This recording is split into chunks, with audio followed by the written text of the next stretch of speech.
DJ Raja Kumar Gupta Jaynagar बेला गाना बनाने के लिए संपर्क करें गुप्ता जी के मैदान में।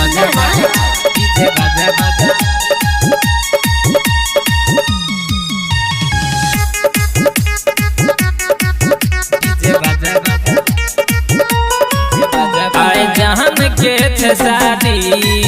डीजे बाजा बाजा रे डीजे बाजा बाजा पिको नच बेदार गाजा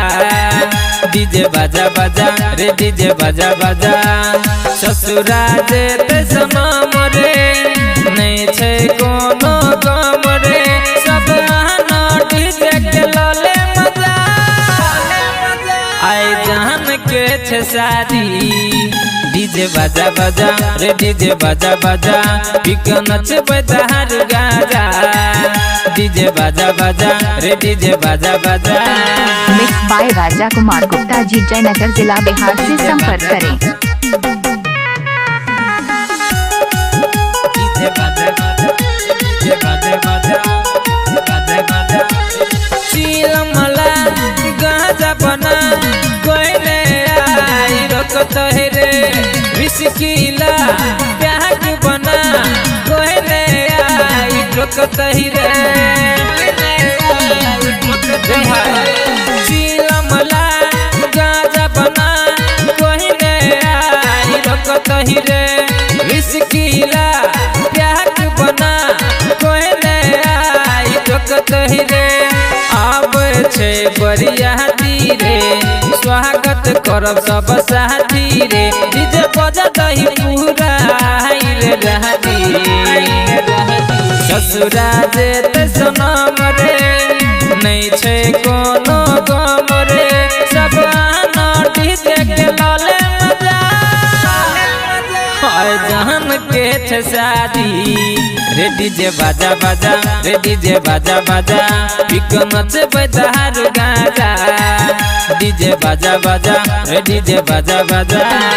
डीजे राजा कुमार गुप्ता जयनगर बेला गाना बनाने के लिए संपर्क करें गुप्ता जी के मैदान में। डीजे बाजा बाजा